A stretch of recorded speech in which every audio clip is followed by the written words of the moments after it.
Hello friends, welcome back to this channel. दोस्तों, इस video में वोडाफोन आइडिया के लिए हम लोग बातचीत करेंगे, लेकिन शुरू करें उससे पहले आपसे रिक्वेस्ट करना चाहूँगा, हमेशा की तरह पहली रिक्वेस्ट कि अगर आप डीमेट अकाउंट ओपन कराने में इंटरेस्टेड हैं, अगर आप नए हैं तो डिस्क्रिप्शन बॉक्स में लिंक आपके लिए आप स्टॉक में अकाउंट ओपन कराने के लिए दिया गया है। दूसरी चीज़ कि अगर आप चैनल को फर्स्ट टाइम देख रहे हैं, सब्सक्राइब करके बेल आइकन को ज़रूर से हिट कर लीजिएगा, उससे आपको नोटिफिकेशन मिस नहीं होगी। ओके दोस्तों, Vodafone idea last trading session में थर्सडे के दिन 8.05 की ओपन प्राइस के बाद 8.50 का हाई बनाता है। हालांकि अपर सर्किट 8.85 का लगा था, लोअर सर्किट 7.25 का लगा था और लो बनाता है 7.70 का। ओपन प्राइस 8.05 से 7.070 का लो बनाता है, मात्र 35 पैसे का लो। टोटल अगर हम वॉल्यूम की बात करें तो एनएससी के ऊपर 432.3 मिलियन शेयर्स ट्रेड किए गए, यानी 43 करोड़ 23,53,363 8.40 के ऊपर बंद हुआ, जो कि 4.35% की ग्रोथ के साथ बंद होता है। मार्केट कैप आपको बताना चाहूँगा 24,137 करोड़ रुपए है। दोस्तों, लास्ट ट्रेडिंग सेशन में डिलीवरी का क्या स्टेटस है मैं आप लोगों को भी बताना चाहूँगा। 9 सितंबर 2021 को 22.2% की डिलीवरी, जबकि इससे पहले 8 सितंबर को 20.1% की डिलीवरी उठाई गई थी। ओके दोस्तों, रिलीफ पैकेज को लेकर के टेलीकॉम सेक्टर के अंदर जो मॉरिटोरियम की बात चल रही थी, तो एडजस्टेड ग्रॉस रेवेन्यू से जुड़ी हुई जो पेमेंट है उसके ऊपर ऐसा बताया जा रहा है कि 4 साल तक के मॉरिटोरियम का ऑफर सरकार रिलीफ पैकेज के रूप में कर सकती है। राइट, ये मच अवेटेड रिलीफ पैकेज है, यानी काफ़ी लोग इसकी उम्मीद बनाए बैठे हैं कि टेलीकॉम सेक्टर को अगर आप हेल्दी बनाए रखना चाहते हैं तो आपको ये कम से कम तो करना ही पड़ेगा। अभी अलग अलग लोगों ने सजेस्ट किया होगा डिपार्टमेंट ऑफ टेलीकम्युनिकेशन को, तो शायद किसी के जरिए बात लीक हुई है। राइट, तो 4 साल का अगर मॉरिटोरियम पीरियड मिल जाता है एडजस्टेड ग्रॉस रेवेन्यू के पेमेंट के ऊपर, तो अपने आप में बहुत बड़ी बात होगी। इसके अलावा ये एप्लीकेबल होगा स्पेक्ट्रम पेमेंट्स के ऊपर, ऐसा सोर्सेज के जरिए यहाँ पे मेंशन किया गया है। दोस्तों, ये मेजर्स अगर सही से इम्प्लीमेंट किए जाते हैं तो सबसे ज़्यादा बेनिफिटेड अगर कोई होगा तो सिर्फ वोडाफोन आइडिया ही होगा। बाकी लोगों के पास इतना ज़्यादा दर्द भी नहीं है जितना दर्द वोडा आइडिया को है।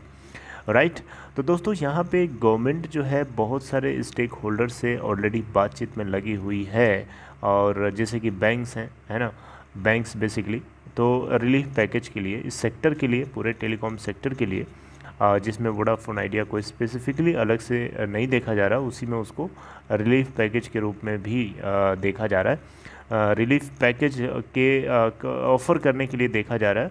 तो यहाँ पे जो पॉसिबल डुओपोली है उसको अवॉइड करने के लिए, इंडियन टेलीकॉम सेक्टर में कंपटीशन को बनाए रखने के लिए भारत सरकार भी इस चीज़ को लेकर के कंसर्न जरूर लग रही है। वोडाफोन आइडिया अगर बंद कर देता है अपनी दुकान को तो बहुत लोगों की धंधा पानी दुकान और लोगों की भी बंद हो जाएगी। ये बात बहुत अच्छे से पता है सरकार को और सभी को। राइट, तो यहाँ पे देखिए दोस्तों, जो सोर्सेज हैं डिपार्टमेंट ऑफ टेलीकम्युनिकेशन के बहुत ही क्लोज, जो प्राइवेट बात को लीक नहीं करना होता फिर भी कर देते हैं वो, मेरी बात समझ रहे हैं, क्योंकि बात पचती नहीं है ना, किसी न किसी के रूप में बाहर निकल ही जाती है। तो उन्हीं ऐसे ही सोर्सेज के जरिए यहाँ पे मेंशन किया गया आर्टिकल में कि डिपार्टमेंट ऑफ टेलीकम्युनिकेशन जो है कुछ मेजर्स जो है सरकार को प्रोवाइड कर सकता है या कर चुका है, और जैसे कि स्पेक्ट्रम यूसेज चार्ज जो होता है SUC, spectrum usage charge SUC, इसमें भी कुछ कटौती हो सकती है, ऐसा डिपार्टमेंट ऑफ टेलीकम्युनिकेशन ने प्रपोज किया है। अब इसको कैबिनेट जो है, यूनियन कैबिनेट अप्रूव करे या ना करे ये उसके ऊपर है, लेकिन डॉट ने ऐसा सुनने में आया है सोर्सेज के अकॉर्डिंग, ध्यान दीजिएगा शब्दों पे, सोर्सेज के अकॉर्डिंग, मतलब जो क्लोज सोर्सेज हैं उनसे पता चला है कि स्पेक्ट्रम यूसेज चार्ज को SUC को लोअर कर सकती है सरकार। डॉट ऐसी डिमांड रख रहा है सरकार के सामने। और यहाँ पे इसके अलावा अब देखें तो अदर जो लाइकली मेजर्स हैं, जैसे कि बैंक गारंटी के अंदर कुछ रिडक्शन हो सकता है। इसके अलावा डॉट ने ये भी कहा है, और डॉट ने ये भी प्रपोज़ किया है कि एडजस्टेड ग्रॉस रेवेन्यू की जो डेफिनेशन है उसको भी चेंज की जाए, यानी उसमें एक्सक्लूड किया जाना चाहिए नॉन टेलीकॉम आइटम से आने वाला रेवेन्यू। यानी टेलीकॉम से आने वाला रेवेन्यू सिर्फ उसके अंदर काउंट होना चाहिए, नॉन टेलीकॉम से आने वाला रेवेन्यू उसको उसमें से हटा देना चाहिए, उसको नहीं इंक्लूड करना चाहिए। ये भी एक अपने आप में डिमांडेड है काफ़ी समय से, और अगर ऐसा होता है तो ये बहुत ही बड़ी बात होगी इस टेलीकॉम सेक्टर के लिए और स्पेसिफिकली वोडा आइडिया के लिए। तो दोस्तों ये कुछ रिलीफ मेजर्स हैं जिसको एक्सपेक्ट किया जा रहा था कि यूनियन कैबिनेट वेडनेसडे के दिन अप्रूव करेगा, लेकिन ऐसा हुआ नहीं क्योंकि यूनियन कैबिनेट के पास और भी चीज़ें करने को थी। शायद वो नहीं कर पाया होगा या नहीं किया होगा, शायद उस इंटेंशन के साथ ना आया हो, हम लोगों को लग रहा था ऐसा, लेकिन ऐसा नहीं हुआ। और ऐसा मतलब नहीं है, इसका मतलब ये नहीं कि नहीं हुआ तो होगा नहीं, ठीक है। तो दोस्तों यहाँ पे कंपटीशन को जो है बनाए रखने के लिए सरकार खुद चाहती है कि डुओपोली ना हो, ऐसा यहाँ पे लिखा गया है। देखिए यहाँ पे official sources said that the government is of the view that competition must prevail in the sector and any chances of duopoly should be averted का मतलब नहीं होना चाहिए ऐसा, राइट।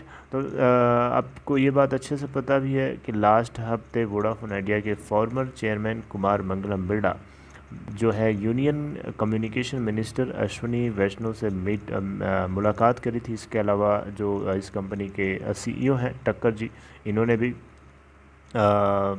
किसी सेक्रेटरी से बात करी थी, तो जो कि टेलीकॉम सेक्रेटरी से बात करी थी। तो ये एक ही दिन सितंबर 1 को ही दोनों लोगों ने मीट करी थी, तो दोनों लोगों ने अपने अपने लेवल से बात करी होगी। तो डेफिनेटली दोस्तों इस सेक्टर को हेल्दी बनाए रखने के लिए और इस कंपनी को हेल्दी बनाए रखने के लिए कुछ चीज़ों की डिमांड है। इसके अलावा यहाँ पे इस कंपनी के ऑफिशियल्स हैं, यानी सरकार वोडा आइडिया के जो ऑफिशियल्स हैं, वोडा आइडिया इस की मैं बात करूँ तो ये चाहता है कि टैरिफ जो फ्लोर प्राइस है टैरिफ के ऊपर वो ज़रूर लाई जाए, क्योंकि अगर वो नहीं होगी तो डेफिनेटली प्राइस की ये एक बहुत ही विशियस है पूरे टेलीकॉम सेक्टर के लिए, एक पॉइजन की तरह है। क्योंकि आप जो रेट चार्ज करता है एक टेलीकॉम ऑपरेटर, उसको गिराने के लिए दूसरा जो उससे थोड़ा पावरफुल होता है वो क्या करता है कि उससे नीचे के लेवल्स के रेट चार्ज करने लगता है, जिसकी वजह से उसके कस्टमर्स जो होते हैं वो इधर शिफ्ट होने लगते हैं जो पहले से मजबूत है।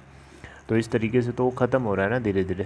तो मेरी बात समझे, तो इसी चीज़ को रोकने के लिए यहाँ पे फ्लोर टैरिफ की डिमांड जो है वोडा आइडिया कर रहा है। कि देखिए रिलायंस जियो के आने से पहले फ्लोर टैरिफ था, लेकिन भारत सरकार ने जियो को अपना असली बेटा समझा और उसके लिए फ्लोर टैरिफ को हटा दिया।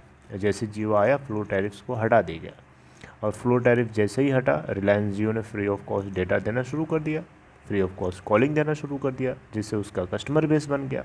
अब कस्टमर बेस बन गया तो उसके बाद तो फिर वो चाहे जितना चार्ज करे लोग तो खरीदेंगे ही खरीदेंगे। अगर मार्केट में डुओपोली हो या मोनोपोली हो तब तो भैया लूट मची जाएगी, लूट लेगा, अच्छे से लूट लेगा कस्टमर्स को। तो दोस्तों ये एक अपडेट है जो आपको पता होना चाहिए। हालांकि ये अपडेट कुछ मैंने नया नहीं बताया, जो कुछ था उसी पुरानी चीज़ों को मैंने आपको एक तरीके से रिकैप्सुलेट कर दिया। I hope you like it. अगर आपको कंटेंट अच्छा लगा हो तो इस वीडियो को लाइक करके इनकरेज कर दीजिएगा और अपना ख्याल रखिए। Take care, I will see you next time.